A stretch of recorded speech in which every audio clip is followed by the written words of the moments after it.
నమస్తే, welcome to hit TV. నేను Naresh. Go back Marwadi అనే నినాదం బయటకు వచ్చింది. దీనిపైన తెలంగాణ శామైన వ్యక్తి ఈ నినాదానికి సపోర్ట్గా మద్దతుగా ఉండడం, మరోవైపు టాస్క్ ఫోర్స్ పోలీసులు ఆయనను పిలిచి విచారించారు. మరోవైపు మాధవీలత అపోజ్ చేస్తుంది, నువ్వు ఎవరు అసలుకి గో బ్యాక్ మార్వడి అనడానికి, ఎంతమంది రోహింగ్యాలు వస్తున్నారు కదా, అప్పుడు ఏం చేస్తున్నాను మాట్లాడదాం. ఇదే అంశం హిట్ టీవీ స్టూడియోలో కృష్ణకుమారి గారు ఉన్నారు, మాట్లాడదాం. మేడం, గో బ్యాక్ మార్వడి అనే ఒక నినాదం బయటకు వచ్చింది, చాలా వరకు వైరల్ అయింది, చాలా మంది మద్దతు ఇచ్చినారు తెలంగాణ సమాజం కూడా. మరోవైపు బీజేపీ నాయకురాలు మాధవీలత అసలు నువ్వు కూడా అనడానికి అనే విధంగా ఆమె మాట్లాడడం, దురుసుగా మాట్లాడింది. ఏమంటారు మేడం? ఇక్కడ గో బ్యాక్ మార్వాడి అనడం వెనకమాల అసలు వాళ్ళ ఆ నినాదం ఎందుకు ఇచ్చారు, ఆ మాట ఎందుకు అనాల్సి వచ్చింది?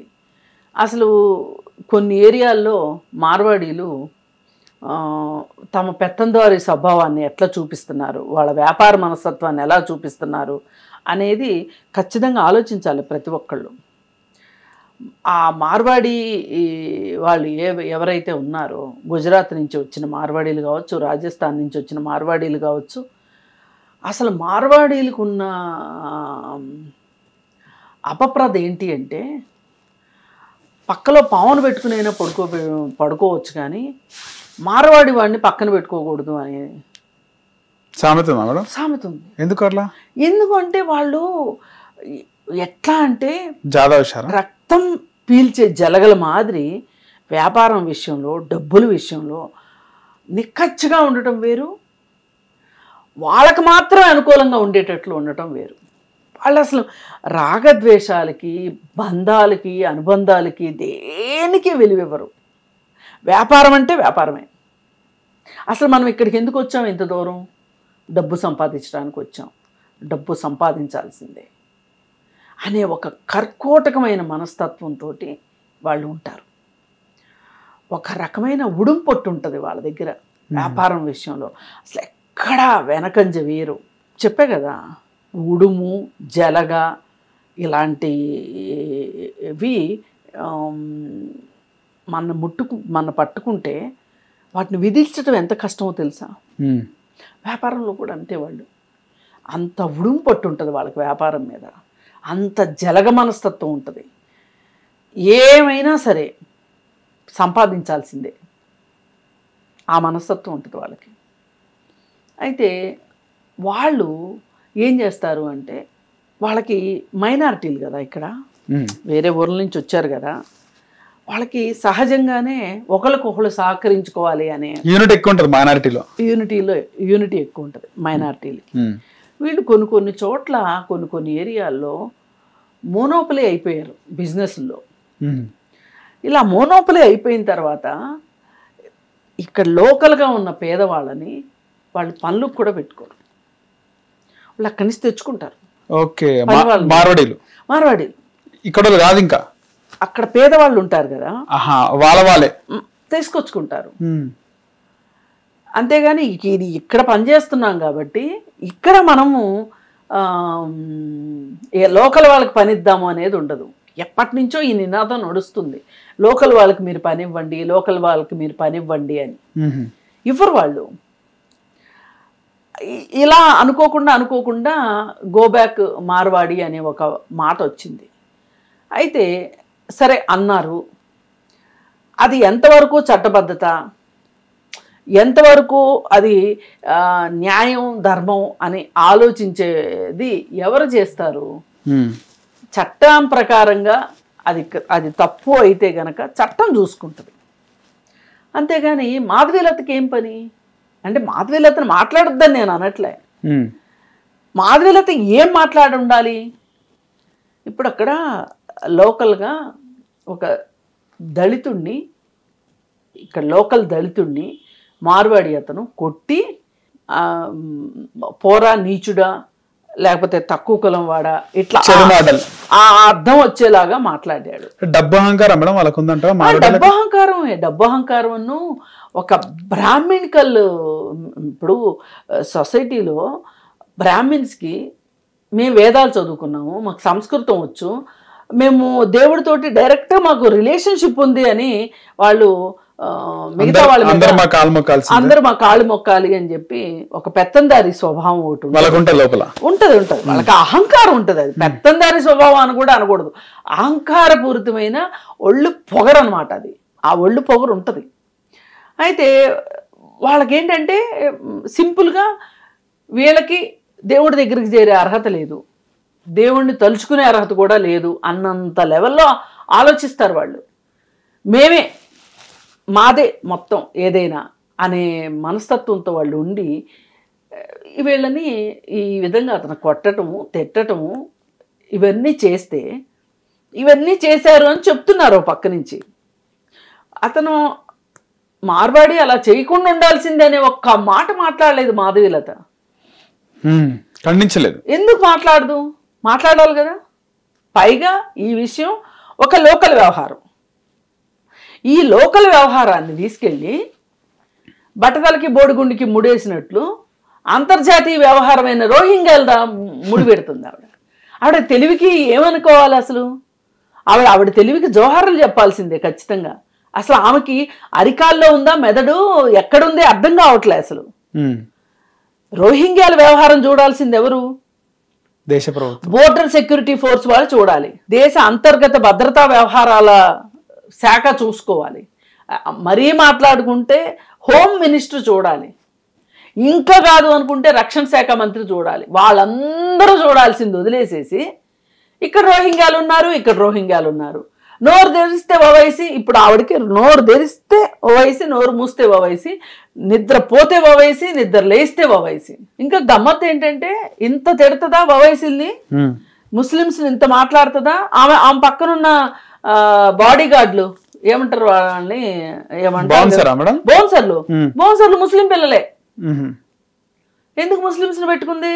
వాళ్ళైతే చక్కగా మంచిగా మాంసం అది తిని బాగా దండిగా ఉంటారు, దిట్టంగా ఉంటారు, ఏదైనా అయితే గనక పోరాటం చేయడానికి కాపాడతారు అని చెప్పి.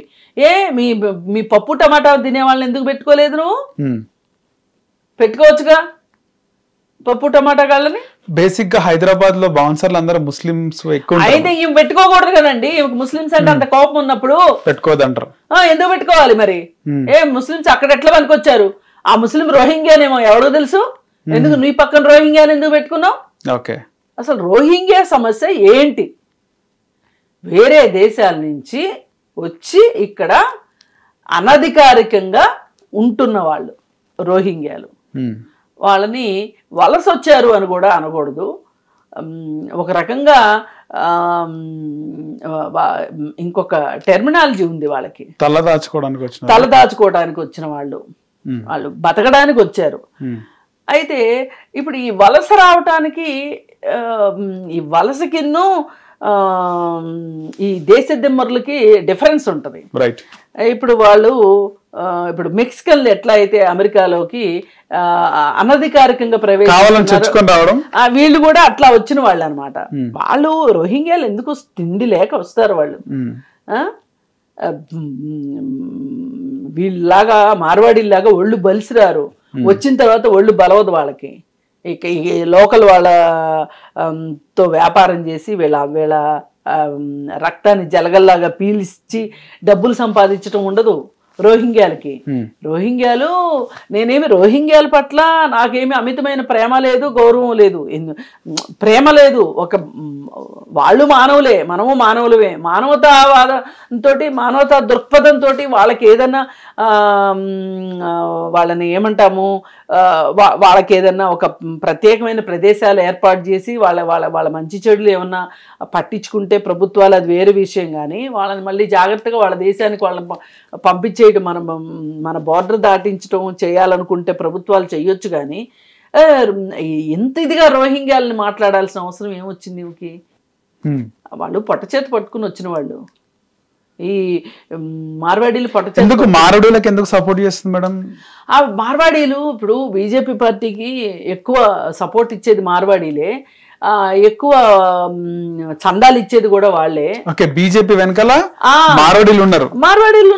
ఓకే, అందుకోసం ఓల్డ్ సిటీలో కూడా చాలా మంది వీళ్ళు అగర్వాల్స్ వీళ్ళే ఉంటారు మేడం, వాళ్ళే చౌదరీస్ అగర్వాల్స్ వీళ్ళందరూ మార్వాడీలే. వాళ్ళంతా మార్వాడీలే. వాళ్ళు ఈ బీజేపీ పార్టీకి బాగా సపోర్ట్ ఇస్తారు, ఫైనాన్షియల్ గా సపోర్ట్ ఇస్తారు. ఖచ్చితంగా ఇస్తారు, ఎందుకు ఎవరు ఎలక్షన్స్ అప్పుడు. ఇప్పుడు ఒకటండి, దుర్మార్గం ఎవరు చేసినా, ముస్లిమ్స్ చేసినా, మార్వాడీలు చేసినా, ఎవరు చేసినా తప్పే. ఒకవేళ వాళ్ళు పట్టుచేత పెట్టుకుని వచ్చిన వాళ్ళు, వాళ్ళకి రెక్కలు తప్పితే ఏమీ లేని వాళ్ళు, రోహింగ్యాలు, వాళ్ళకి ఒంటి మీద బట్టలు కూడా సరిగా ఉంటాయో ఉండవో, అలాంటి రోహింగ్యాలకిను ఈ మార్వాడీలకి పోలిక పెట్టడం అనేది ఏమనాలి, అసలు ఆమె విఘ్నతకే వదిలేద్దాం మనం. ఆమెకు అసలు విఘ్నత అంటూ ఉంటే ఓకే, ఎందుకు ఆమెకు అసలు మార్వాడీలు అంటే మీరు అడిగినట్టే చెప్దాం, ఎందుకు అంత ఇది, ఎందుకు అసలు ఎందుకు మాట్లాడితే ఓవైసీ అని మాట్లాడుతుంది ఎందుకు ఆవిడ, అంత అవసరం లేదు కదా. అందుకోసం ఓవైసీ వాళ్ళు పాత బస్తీలో ఏమైనా దారుణాలు చేస్తే చట్టం ఉంది, చట్టం దృష్టికి తీసుకెళ్ళొచ్చు. రోహింగ్యాలు పలానా చోట ఉన్నారు అని నీకు తెలిస్తే నువ్వు ప్రభుత్వానికి చెప్తే రోహింగ్యాలు ప్రమాదకారులు అనే ఉద్దేశంతో వాళ్ళని ఏదైనా పునరావాస కేంద్రాలకు దేనికో పంపించేసేస్తారు. అంతేగాని ఇప్పుడు వీళ్ళని పునరావాస కేంద్రాలకు పంపిద్దాము పోని, మార్వాడీల్ని, ఒళ్ళు బలిసిన వాళ్ళని జలగల్లాగా డబ్బులు పీల్చుకున్నారు కదా. ఇక్కడ ఇంకో వాదన కూడా ఉంది మేడం, మార్వాడీలు గోబ్యాక్ అనడం ఏ విధంగా, ఇక్కడ హైదరాబాద్ లో, ముఖ్యంగా తెలంగాణ గడ్డ మీద హైదరాబాద్ లో ముందు హైదరాబాద్ స్టేట్ ఉంది కాబట్టి మొత్తం ఈ రాజస్థాన్, గుజరాతే కాదు, కర్ణాటక, తమిళనాడు, ఇలా ప్రతి రాష్ట్ర ప్రజలు కూడా అంతర్భాగమై ఉన్నారు హైదరాబాద్ గడ్డ మీద. అవునండి, మహారాష్ట్ర నుంచి ఉన్నారు, కర్ణాటక నుంచి ఉన్నారు, తమిళనాడు నుంచి ఉన్నారు.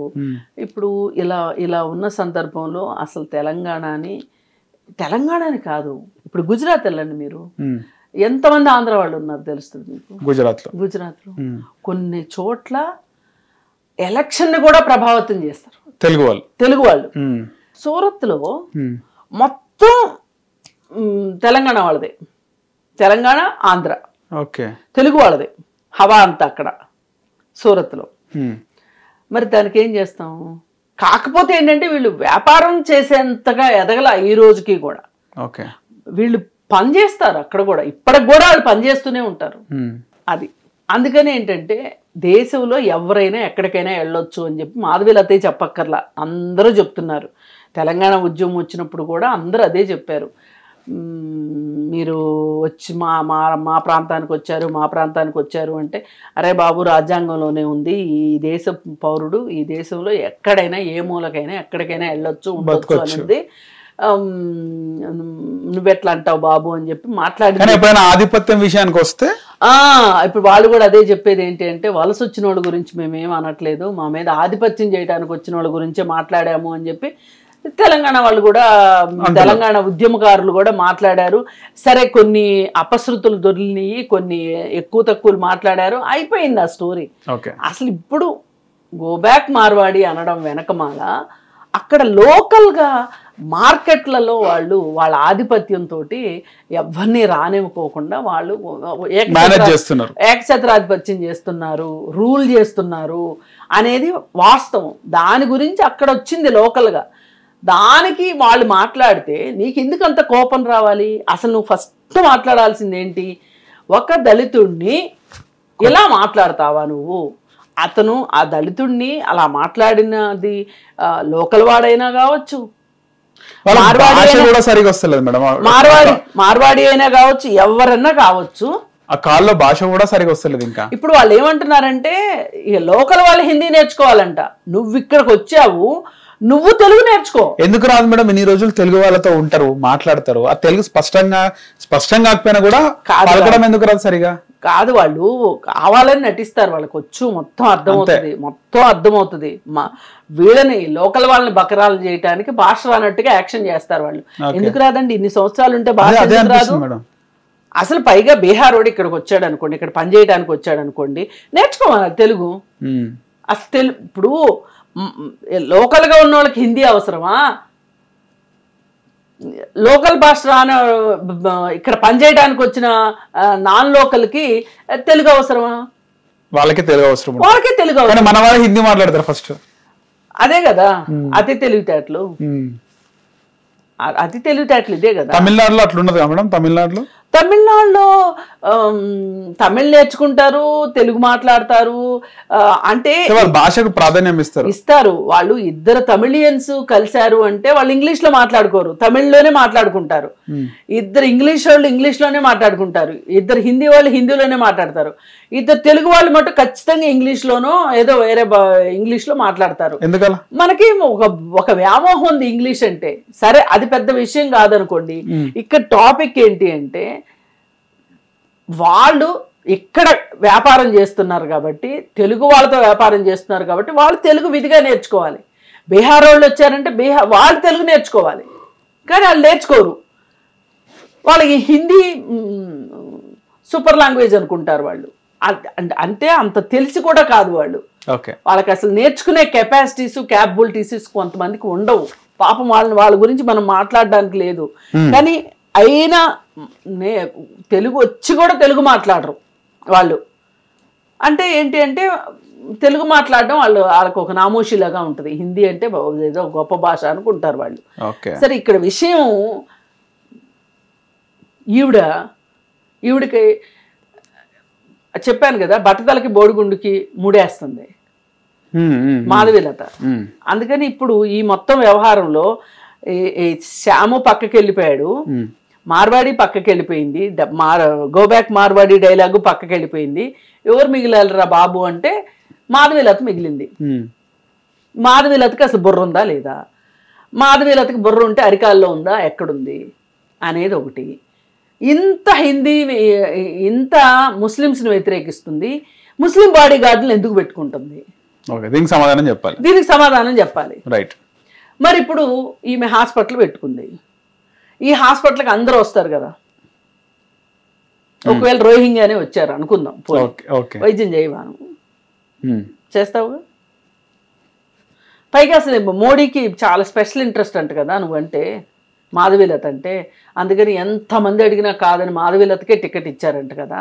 మరి అలాంటప్పుడు మోడీకి ఎందుకు చెప్పవు నువ్వు రోహింగ్యాల గురించి? హైదరాబాద్లో రోహింగ్యాల వల్ల చాలా ఇబ్బంది అవుతుంది, శాంతి భద్రతలకు సమస్య వస్తుంది, అసలు ఇక్కడ కత్తిపోట్లు జరుగుతున్నాయి, బీహార్ గన్లన్నీ ఇక్కడే పేలుతున్నాయి, తపంచాలు మొత్తం నాడు తపంచాలన్నీ ఇక్కడే మోగుతున్నాయి, అసలు పాత బస్తీ అంతా గందరగోళంగా ఉంది, అల్లకల్లోలంగా ఉంది, మోడీజీ వచ్చాయని చెప్పి మోడీని పిలవచ్చుగా నువ్వు. ఈమెకి డైరెక్ట్ లైన్ ఉందంట మోడీతో. డైరెక్ట్ మోడీతో. మోడీకి మాధవీలతకి మధ్యలో ఎవరు అవసరం లేదు. ఈమె మాట్లాడుతుందంట మోడీతోటి. సో అంతలా కనెక్షన్ ఏ విధంగా అంటే ఇప్పుడు ఈమె హిందుత్వ కబుర్లు అంత ఆకర్షించినాయి ఆయనకి, మోదీని. మొన్నటిదాకానేమో చాలా మోడర్న్ గా ఉన్నది మనిషి, మోడర్న్ మనిషి కాస్త బీజేపీలో టికెట్ సంపాదించాలి అనుకునేసరికి ఆ 7 గజాల నూలు చీర వచ్చేసేసింది, నల్ల పూసలు వచ్చేసినాయి, రకరకాల పూసలు వచ్చేసినాయి మెళ్ళలోకి, బాబ్డి హెయిర్ కాస్త ముడయ్యింది, ముడిలో కాస్త పువ్వులు వచ్చినాయి,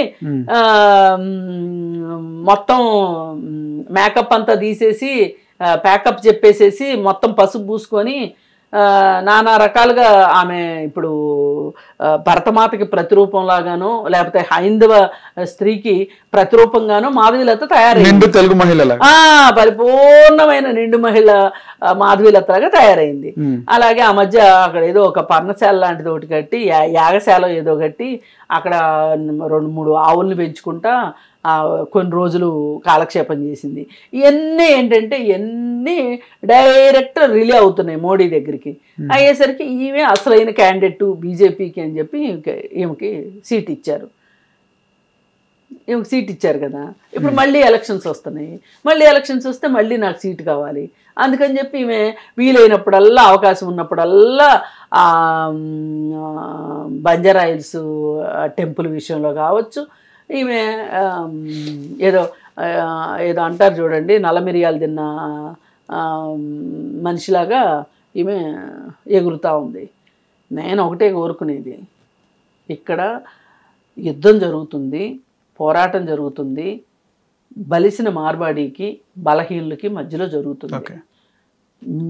ఎవరైనా మానవత్వం ఉన్నవాళ్ళు, మనుషులు అనేవాళ్ళు పేదవాళ్ళ పక్షాన ఉంటారా, డొక్కలెండిన వాడి పక్షాన ఉంటారా, లేకపోతే తెగబలిసిన మార్వాడి పక్కన ఉంటారా? ఇదే తేల్చుకోవాల్సింది. దీన్ని బట్టి అర్థమవుతుంది నువ్వు ఎవరికి న్యాయం చేద్దాం అనుకుంటున్నావు అని. ఒకవేళ సపోజ్ నువ్వు రేపు గెలిచుంటే, మొన్న కానీ గెలిచున్నట్లయితే నువ్వు ఎవరికి సపోర్ట్ ఇచ్చుండేదానివి లెక్కన, ఎవరికి సపోర్ట్ ఇచ్చుండేదానివి. అందుకని మాధవీలత లాంటి